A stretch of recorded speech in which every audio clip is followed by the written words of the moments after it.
Morning, मेरा नाम सूर्य सक्सेना।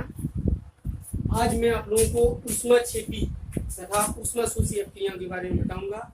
इसके पिछले वीडियो में मैंने उपचयन अपचयन अपक्रियाओं के बारे में बताया था, विस्थापन अपक्रियाओं के बारे में बताया था। आज हम बात करेंगे ऊष्माक्षेपी तथा ऊष्माशोषी अपक्रिया। सबसे पहले हम बात करेंगे ऊष्माक्षेपी अपक्रिया। ऊष्माक्षेपी अपक्रियाएं क्या होती हैं? ऊष्माक्षेपी अपक्रियाएं वे रासायनिक अपक्रियाएं होती हैं जिनके फलस्वरूप ऊष्मा का उत्सर्जन होता है, अर्थात ऊर्जा मुक्त होती है।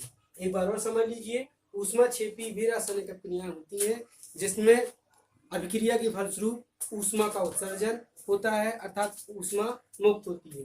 ऐसी अपक्रियाओं को हम ऊष्माक्षेपी अपक्रियाएं कहते हैं। एग्जाम्पल के रूप में हम बता सकते हैं, जैसे यदि कार्बन को वायु की उपस्थिति में जलाया जाए तो C+O2 is equal to CO2, carbon dioxide निकलती है, प्लस अत्यधिक मात्रा में ऊष्मा का उत्सर्जन होता है।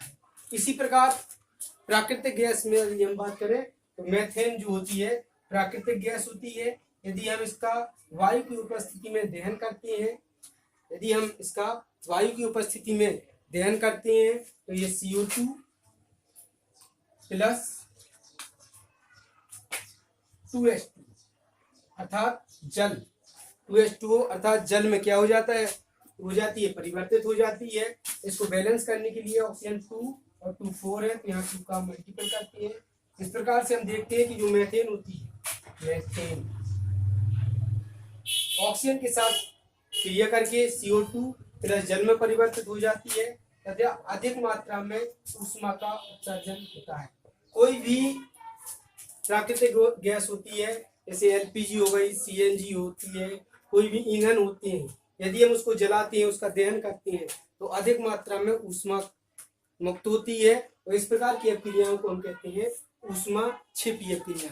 एक बहुत ही महत्वपूर्ण तथ्य है, इसको आप नोट कर सकते हैं। श्वसन भी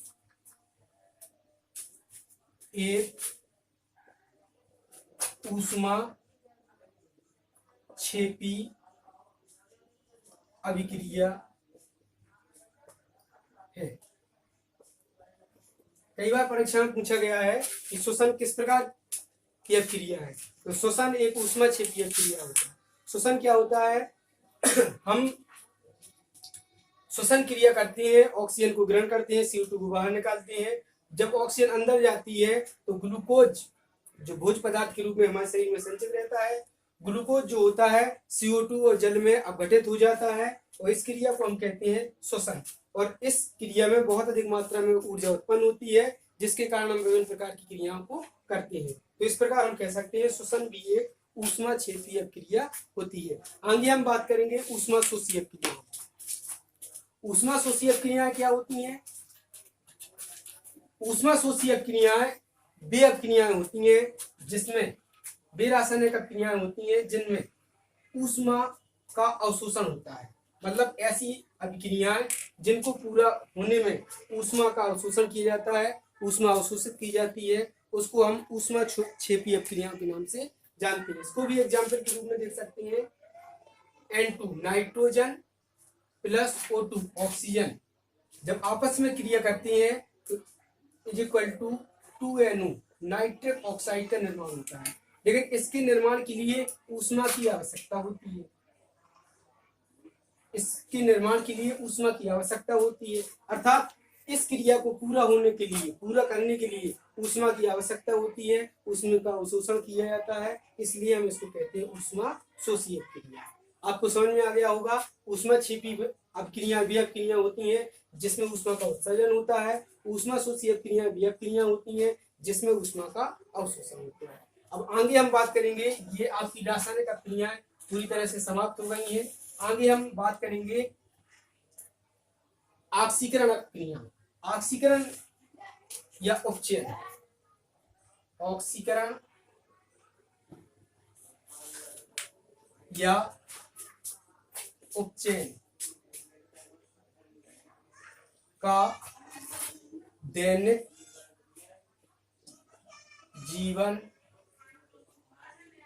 में प्रभाव। पिछले वीडियो में मैंने आपको ऑक्सीकरण तथा उपचयन क्रियाओं के बारे में बताया था। आज हम बात करेंगे ऑक्सीकरण या उपचयन क्रियाओं का दैनिक जीवन में प्रभाव। इसमें पहला जो पॉइंट है वो है संक्षारण। संक्षारण संक्षारण या इसी को हम अंग्रेजी में कहते हैं प्रोन्सियन, CORROSION।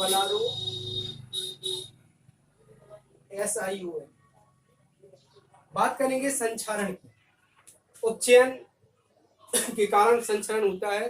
इसमें हम बात करेंगे कि जो धातुएं होती हैं, यदि हम उनको वायु की उपस्थिति में, नमी की उपस्थिति में, जल की उपस्थिति में कहीं पे रखते हैं, धातुएं जो होती हैं नमी की उपस्थिति में, आर्द्रता की उपस्थिति में नष्ट होने लगती हैं, अर्थात उनका क्षरण होने लगता है। और इस गुण को हम कहते हैं संक्षारण। इसको हम क्या कहते हैं? संक्षारण। जैसे कि हम देखते हैं कि लोहे की यदि कोई छड़ हो, नमी में अगर पड़ी रहती है तो उसके ऊपर जंग लग जाती है। जंग का लगना भी क्या है? एक संक्षारण है। इस प्रकार से हम कह सकते हैं कि संक्षारण के कारण धातुएं जो होती हैं अपनी चमक खो देती हैं, और चमक होने के कारण उनमें उनका जो कलर होता है, जो रंग होता है, क्या हो जाता है? परिवर्तित हो जाता है। उनमें विशेष प्रकार की परत जमा हो जाती है, और इस गुण को हम कहते हैं संक्षारण। संक्षारण के कारण ही लोहे के बने पुल, लोहे अथवा धातुओं की बने जो सामान होते हैं वो क्या हो जाती हैं? नष्ट हो जाती हैं, खराब हो जाती हैं। और संक्षारण से बचने के लिए हम लोहे की वस्तुओं में पेंट कर देते हैं, ग्रीसिंग करते हैं, तेल का लेपन करते हैं, जिससे उसके संक्षारण को क्या किया जाता है? रोका जाता है। तो संक्षारण का मतलब होता है धातुओं का नमी की उपस्थिति में क्षरण होना, ये कहलाता है संक्षारण। इसके बाद हम बात करेंगे विकृत गंधिता। विकृत गंधिता ये भी बहुत ही महत्वपूर्ण टॉपिक है। विकृत गंधिता।